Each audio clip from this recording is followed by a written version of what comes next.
Assalamualaikum warahmatullahi wabarakatuh. Berjumpa kembali dengan catatan Syafiq Hasim. Pernyataan Menteri Agama Gus Yakut bahwa dirinya adalah Menteri Agama untuk semua agama masih menyisakan perdebatan di ruang publik. Bagi mereka yang tidak sepakat, Menteri Agama sebaiknya jangan melontarkan isu kontroversial lebih dulu.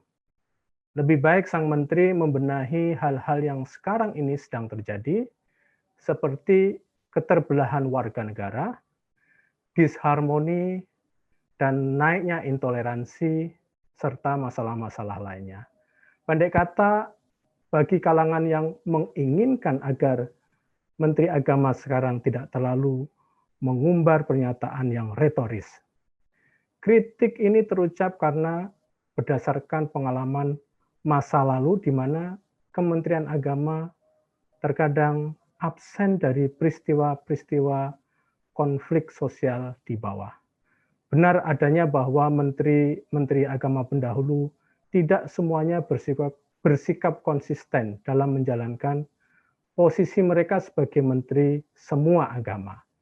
Namun pernyataan Gus Yakut sebagai menteri agama untuk semua agama lantas bisa dinegasikan begitu saja.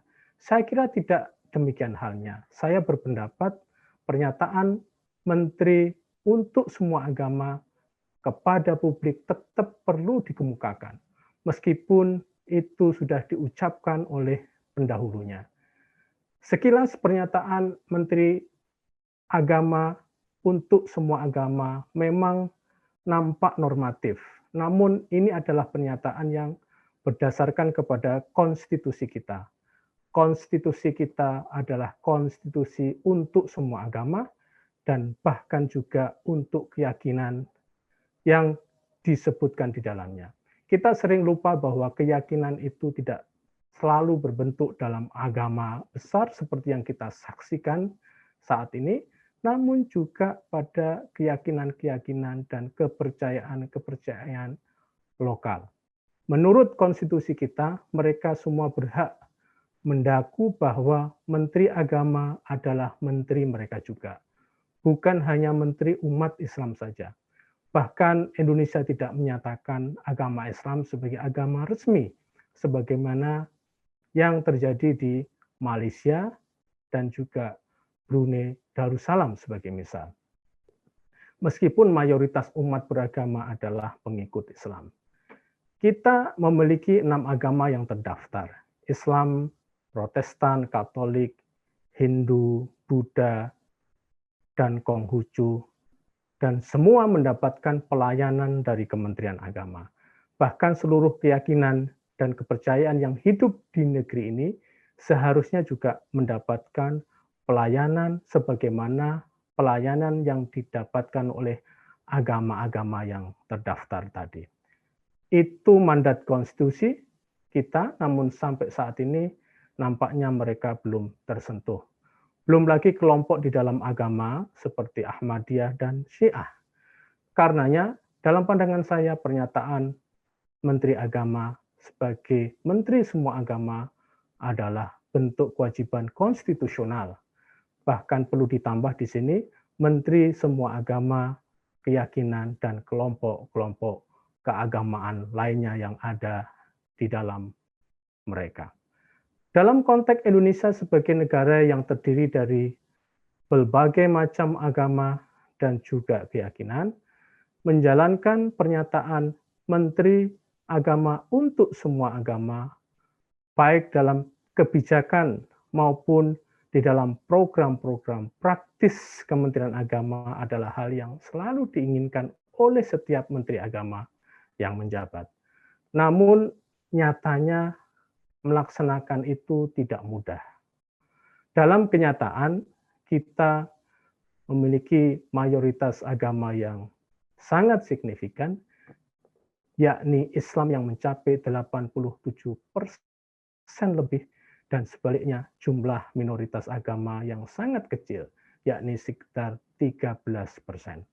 Ketidakseimbangan jumlah pengikut antar umat beragama ini mau tidak mau mempengaruhi juga pada kebijakan dan program nyata dari Kementerian Agama.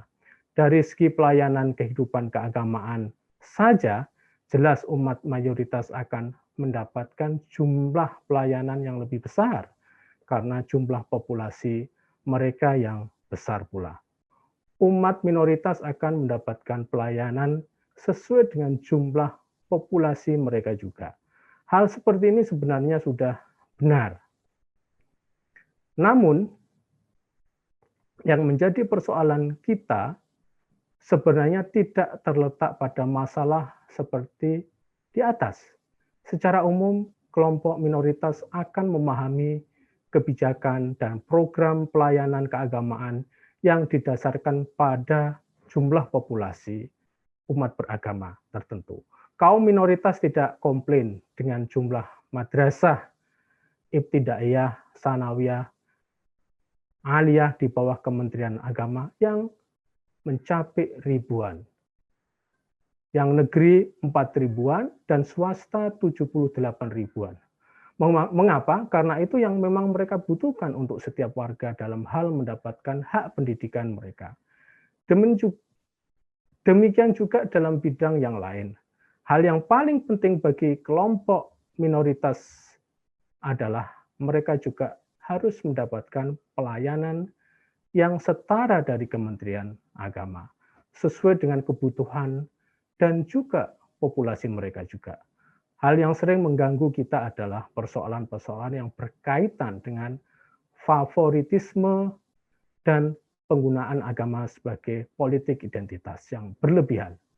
Sebagai misal, ketika kelompok minoritas menginginkan pembangunan sebuah rumah ibadah yang menurut mereka butuhkan untuk kepentingan umat mereka, namun karena letaknya di tengah-tengah hunian kelompok mayoritas, maka kelompok mayoritas sering mempersoalkannya sebagaimana yang terjadi pada kasus pembangunan gereja Yasmin di Bogor dan tempat-tempat ibadah kaum minoritas yang lainnya. Mereka selama puluhan tahun kasusnya terkatung-katung. Lalu, apakah seseorang dengan demikian tidak boleh menjalankan politik yang menggunakan identitas keagamaan mereka? Sebenarnya tidak ada larangan untuk menggunakan agama sebagai politik identitas, selama tidak ada tujuan yang tidak dibolehkan oleh konstitusi kita. Misalnya, mengganti bentuk negara dari Pancasila ke bentuk negara lain. Meskipun tidak ada larangan nyata, namun favoritisme dan bangkitnya politik identitas sering menimbulkan gangguan terhadap pemenuhan hak dan pelayanan keagamaan, terutama untuk kelompok minoritas di negeri kita. Dan masalah seperti ini menggunung di tengah-tengah kita. Ibarat udara, politik identitas dan favoritisme itu sudah menjadi polusi udara kehidupan keagamaan kita. Jika kita lihat secara teliti, mereka yang memperjuangkan perubahan bentuk negara kita jelas sangat sedikit jumlah kasusnya. Yang menggunung sekali lagi adalah upaya-upaya kelompok mayoritas yang berusaha menghalangi hak-hak kelompok minoritas dalam bidang kehidupan keagamaan. Karenanya pernyataan Gus Menteri Yakut sebagai Menteri untuk semua agama, dan saya tambah keyakinan bisa ditindaklanjuti ke arah ini. Caranya bagaimana? Dialogkan masalah ini ke kelompok-kelompok agama secara langsung, juga kepada perpetrator, pemain, pelaku, maupun kepada korban, baik mayoritas maupun minoritas. Dialog ini untuk mencari akar masalah sekaligus jalan keluar. Dialog ini sebaiknya dilakukan secara intensif dan inklusif dan dipimpin langsung oleh Menteri Agama sendiri agar tidak terjadi distorsi. Sudah barang tentu Menteri bisa mengajak stafnya, namun internalisasi dari dialog ini sebaiknya langsung diberikan oleh Menteri Agama sebagai pelaksana mandat. Sebagai catatan, istilah Menteri untuk semua agama dan serta keyakinan adalah upaya konstitusional yang harus secara publik dinyatakan karena perlindungan dan pelayanan untuk semua agama dan keyakinan memang merupakan mandat konstitusi kita. Jika itu tidak dinyatakan, justru akan menjadi persoalan bagi kita. Pun demikian, melaksanakan ujaran Menteri untuk semua agama juga harus semaksimal mungkin diupayakan dalam bentuk kebijakan dan juga program-program tahunan, program-program jangka menengah dan panjang di lingkungan Kementerian Agama itu sendiri. Demikian, wassalamualaikum warahmatullahi wabarakatuh.